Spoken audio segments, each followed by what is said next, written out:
Gracias por acompañarnos en este día y ser parte de la familia mundial de Lecciones de Vida o Lecciones de la Escuela Sabática, la escuela más grande del mundo, la escuela que durará por la eternidad. Pronto Jesús será nuestro maestro. Martin Luther King Jr. dijo una vez: si un hombre no ha descubierto algo por lo que morir, no es digno de vivir. Bueno, San Pablo expresó un sentimiento similar cuando dijo: porque para mí el vivir es Cristo y el morir es ganancia. Y sabes que estas no son palabras vacías, porque Pablo realmente estaba dispuesto a morir por Cristo, lo cual finalmente hizo. Y citando Salmo 44, Pablo anunció al Señor: por causa de ti somos muertos todo el día, somos contados como ovejas en matadero. Por lo tanto, sus palabras en Gálatas 2:20 no deberían sorprendernos, cuando dijo: con Cristo estoy juntamente crucificado. Pablo estuvo dispuesto a morir por Cristo porque se comprometió a vivir para Él.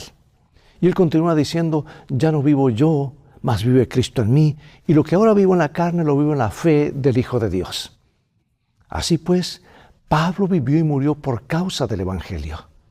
Y la lección de hoy enfatiza 3 temas principales. Dios nos llama a vivir con una mentalidad misionera, incluso a estar dispuestos por Él. La muerte se asemeja al sueño, cuya solución es la resurrección del cuerpo, no la inmortalidad del alma. Luego el otro tema es: Cristo nos llama a la unidad en su espíritu. Y finalmente, dado que todos estamos involucrados en una guerra espiritual, no solo debemos usar las armas adecuadas, sino también luchar juntos en esta unidad. Abre tu Biblia, por favor, en Filipenses 1:21. Y en un momento más regresaré para que repasemos juntos el tema vida y muerte.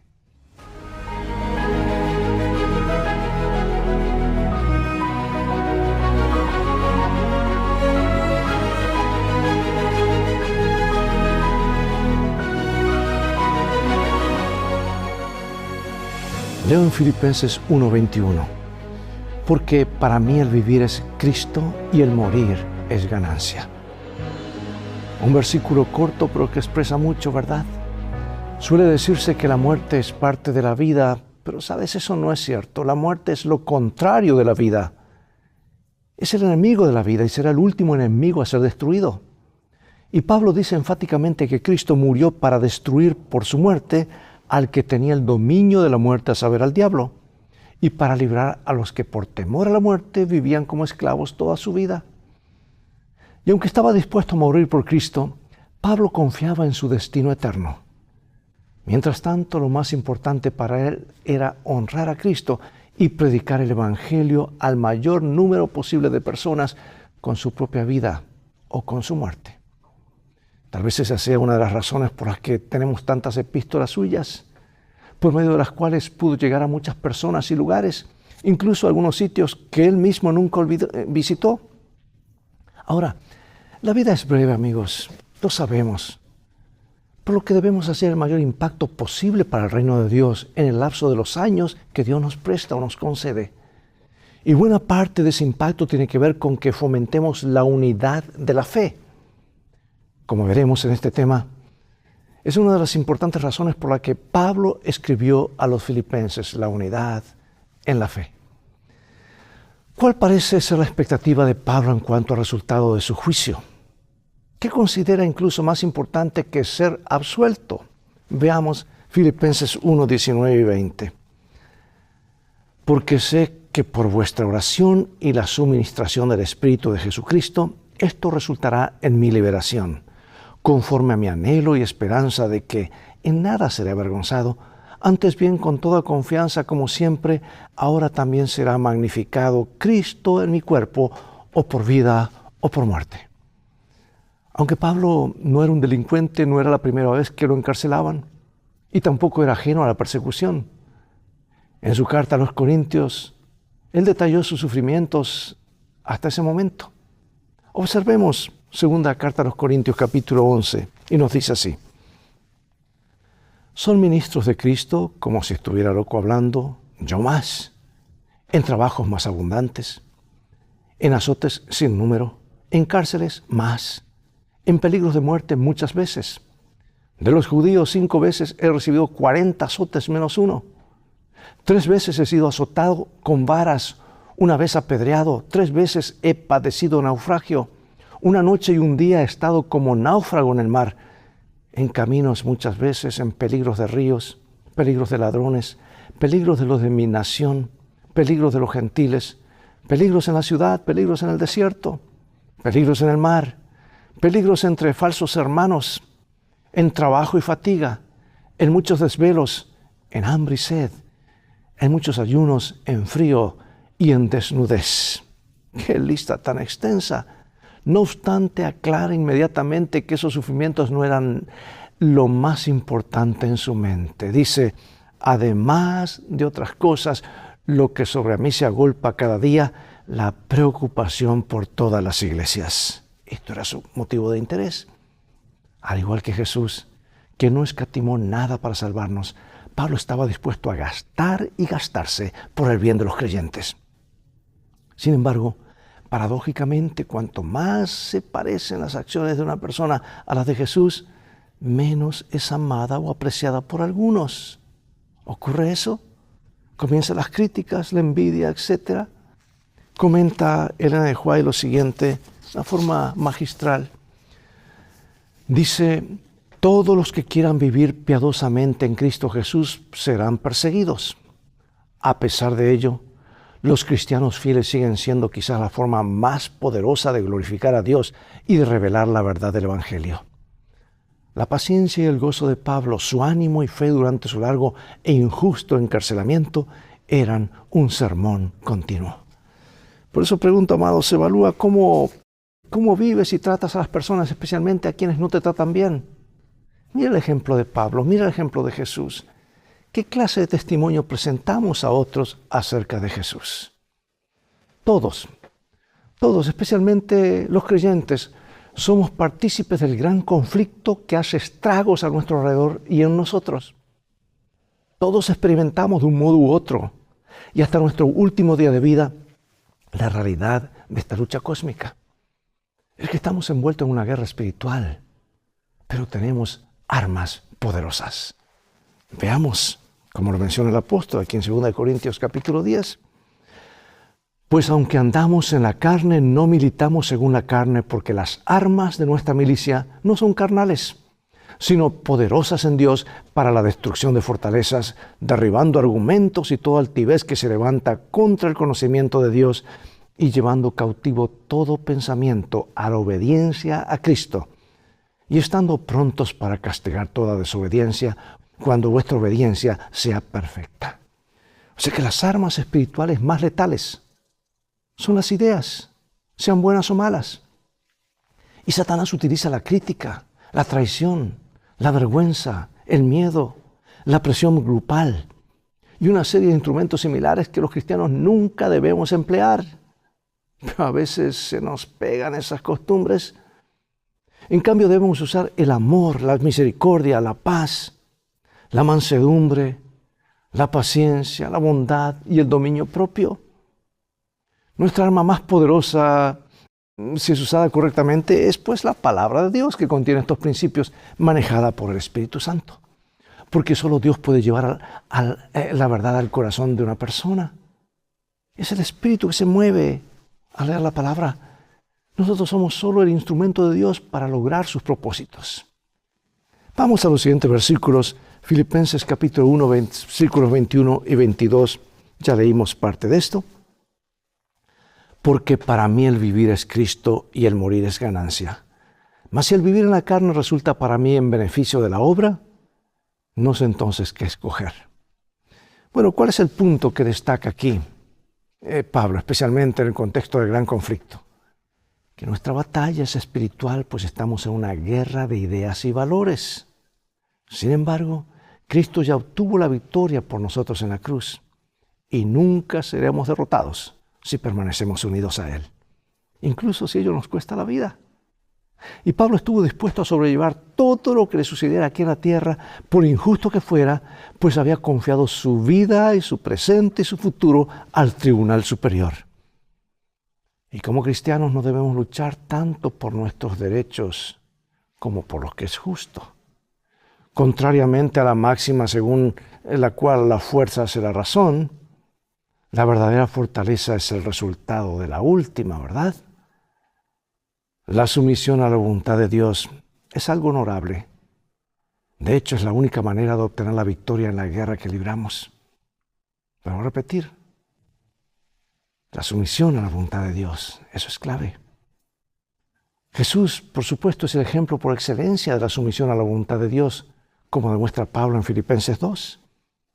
Por eso pregunto, ¿cómo estás experimentando ahora mismo la realidad del gran conflicto?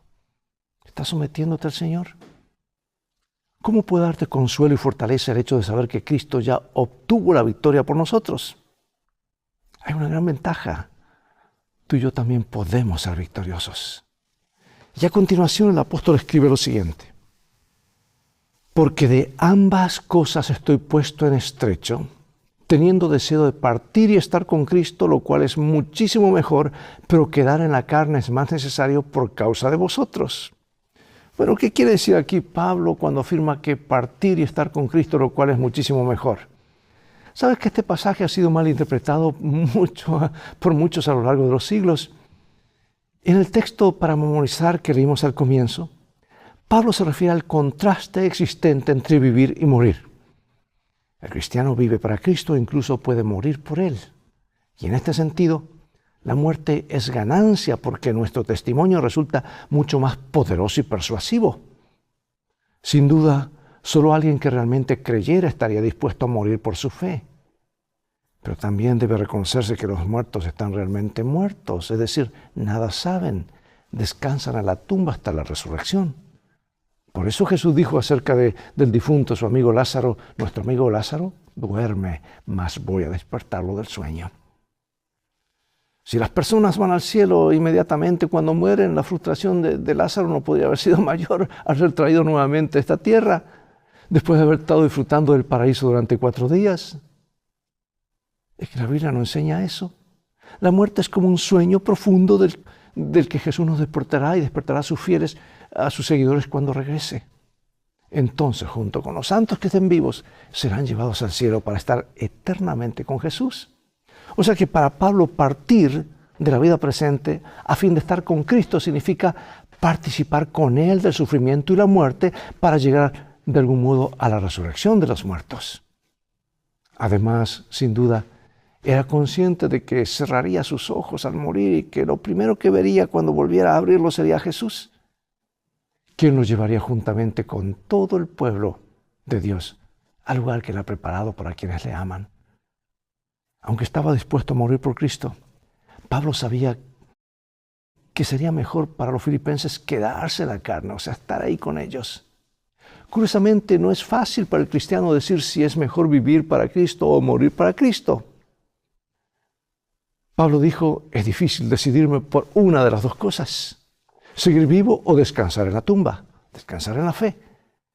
Aunque no nos agrada la idea de la muerte, yo pregunto, ¿has pensado alguna vez que lo primero que veremos los creyentes, tras lo que nos parecerá apenas un segundo después de morir, será el regreso de Cristo? ¿Cómo podría este pensamiento ayudarte a entender lo que está expresado aquí por el apóstol Pablo? Bueno, pasemos al otro punto, porque la última oración de Jesús por sus discípulos estuvo dominada por un tema clave, la unidad. Jesús miró más allá de la cruz, al momento de su reencuentro con su Padre y de su reunión con nosotros. Padre, dijo Él en su oración, San Juan 17, aquellos que me has dado, estén conmigo donde yo esté para que vean mi gloria, la que me has dado por cuanto me has amado desde antes de la creación del mundo. O sea que Jesús oró para que el Padre guardara a sus hijos a fin de que sean uno como lo somos nosotros, dijo Él. Y también subrayó la nefasta consecuencia de la desunión, que se convierte en un motivo para que muchos no crean.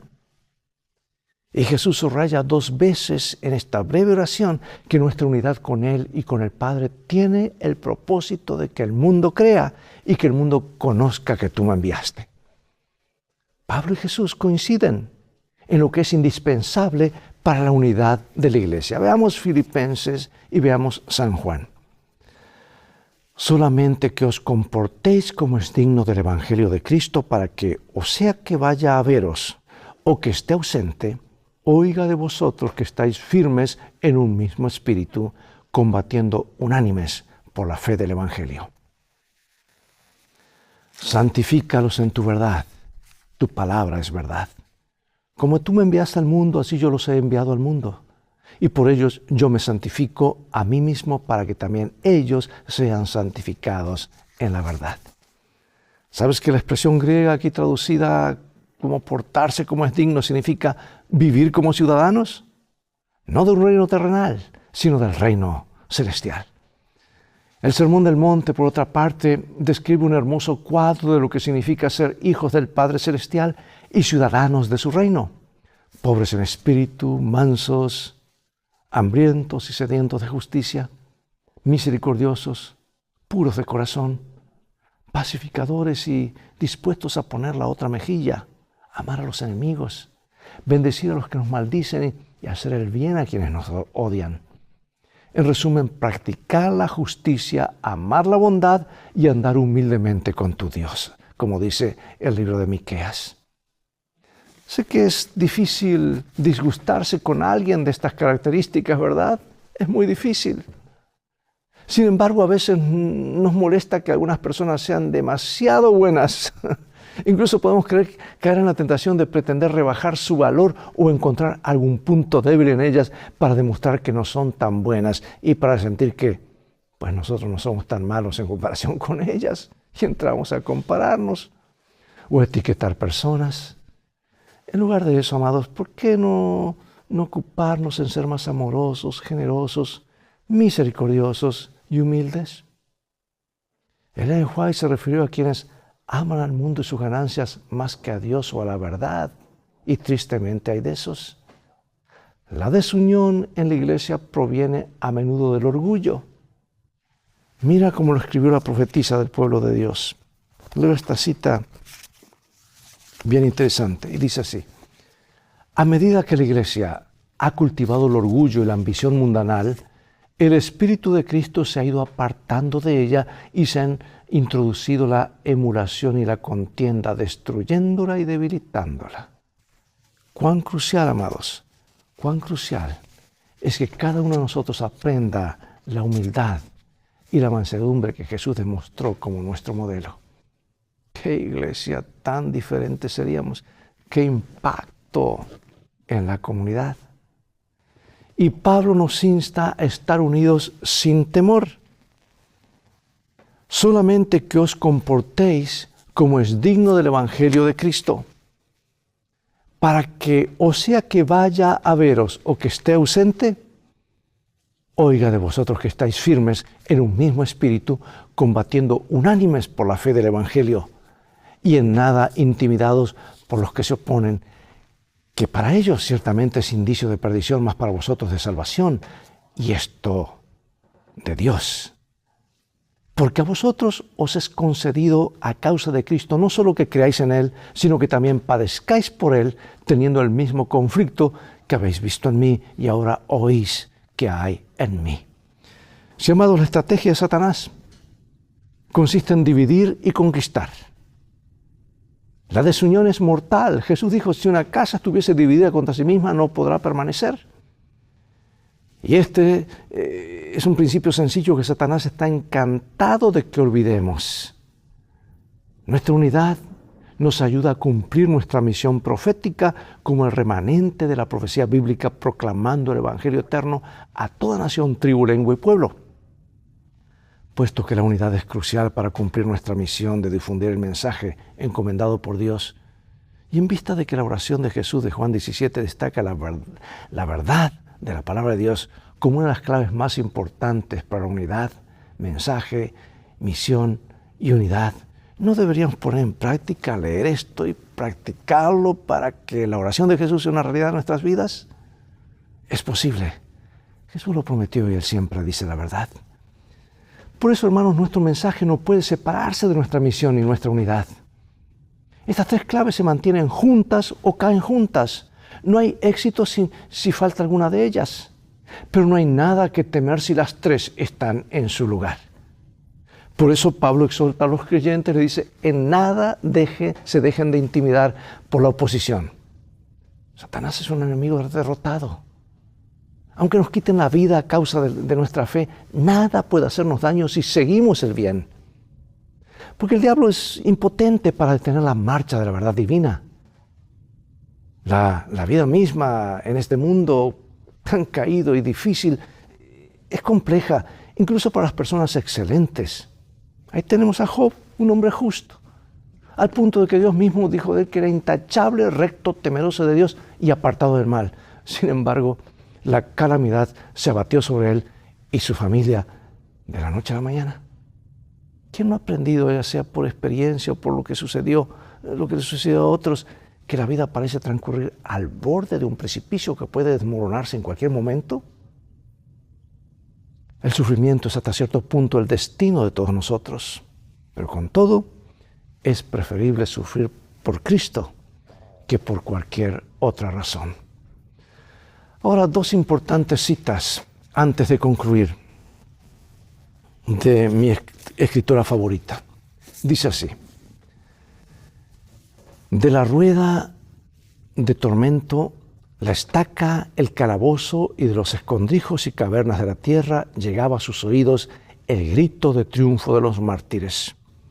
Oía el testimonio de las almas resueltas, quienes, aunque desamparadas, afligidas y atormentadas, padecían sin temor, testificando solemnemente de su fe, diciendo: yo sé en quién he creído. Los que así rindieron su vida por la fe, declararon al mundo que aquel en quien habían confiado era capaz de salvar hasta lo sumo. Y la segunda cita de Pastor Cottrell dice: nunca hubo tan gran diversidad de fe en la cristiandad como hoy. Si los dones fueron necesarios para conservar la unidad de la iglesia primitiva, ¿con cuánto mayor motivo lo son para restaurar la unidad hoy? Y que es el propósito de Dios restaurar la unidad en la iglesia en los posteriores días, queda abundantemente probado por las profecías. Se nos asegura que los centinelas verán con sus propios ojos cuando el Señor haga volver a Sión. También que en el tiempo del fin los sabios entenderán. Y cuando esto se cumpla, habrá unidad de fe entre todos aquellos a quienes Dios tiene por sabios, por los que en realidad lo entiendan correctamente. Necesariamente deben estar de la misma manera. De estas consideraciones y otras parecidas, es evidente que el estado perfecto de la iglesia, aquí predicho, está todavía en el futuro. Por consiguiente, estos dones no han cumplido todavía su propósito. Y se cumplirá, porque Jesús lo prometió. Él dice la verdad. Habrá una unidad total en la iglesia. Ocurrió en el primer siglo, ocurrirá en el siglo final. Los discípulos llenos del Espíritu Santo salieron y fue la gran lluvia temprana. Miles, millones fueron convertidos. Y ahora, para concluir, hermano y hermana, Jesús dijo: el discípulo no es superior a su maestro, ni el siervo superior a su señor. Entre otras cosas, esta enseñanza incluye el rechazo, el sufrimiento e incluso el martirio. Jesús dice: si a mí me persiguieron, también os perseguirán a vosotros. ¿Estamos listos para eso? ¿Estamos conscientes de que habrá oposición? A veces duele más la oposición interna que la externa, ¿verdad? Como obreros en la causa de Cristo debemos estar preparados para los tiempos difíciles. Y la Biblia revela que Satanás trabaja diligentemente en este mundo para impedir que el Evangelio se predique en todas las naciones, en todas las tribus, lenguas, grupos étnicos, etc. Sabe que le queda poco tiempo. Pero el pueblo de Dios también debe trabajar diligentemente. Por lo tanto, Cristo nos llama a vivir para la misión. Y si morimos mientras realizamos nuestra tarea misionera, se nos asegura que dormiremos en la tumba esperando la resurrección en la segunda venida. Dios no olvida a quienes mueren en fidelidad al mensaje del tercer ángel. Se les promete: bienaventurados los muertos que mueren en el Señor de ahora en adelante. Sí, dice el Espíritu, para que descansen de sus trabajos y sus obras siguen con ellos. Por ahora es necesaria la perseverancia. Estamos llamados a tomar nuestra cruz y seguir a Cristo hasta el día que cambiemos la cruz por la corona de la vida. Ese es tu destino, ese es mi destino. Mientras tanto debemos trabajar juntos contra un enemigo común. Y Pablo dice, no tenemos lucha contra sangre y carne, sino contra huestes espirituales de maldad en las regiones celestes. Unidos en Cristo y revestidos de la armadura de Dios, venceremos. Jesús lo prometió y Él siempre dice la verdad. Oremos. Gracias, Padre, porque esta carta, escrita por San Pablo, inspirada por ti, oh Dios, por el Espíritu Santo, nos da principios claves de lo que debe ser el pueblo de Dios en este tiempo final. Ayúdanos a perseverar en la unidad. Unidad contigo, Dios, y con tu verdad, y unidad unos con otros, en forma vertical y horizontal. Permite que lo que ocurrió en el primer siglo pueda ocurrir con nosotros hoy, en este último siglo. Que estemos unidos y la oración de Jesús se cumpla, para que el mundo sepa que tú me enviaste, para que el mundo sepa las buenas nuevas y el mensaje llegue a su culminación. Bendícenos como individuos y como iglesia, en el nombre de Jesús. Amén. Bien, es todo el tiempo que tenemos por hoy. Llegó el momento de despedirnos. Será hasta el próximo programa de Lecciones de Vida. Invita a otros a sintonizar este canal y así tú podrás transformarte en un canal de bendiciones. Mientras tanto, Dios te bendiga y recuerda, tú vales mucho para Jesús. Él te ama más de lo que puedes imaginar. Y en este viaje de la vida, las cosas van a terminar bien si hacemos de la Biblia nuestro mapa, nuestro GPS y a Jesús como nuestro guía. Maranata.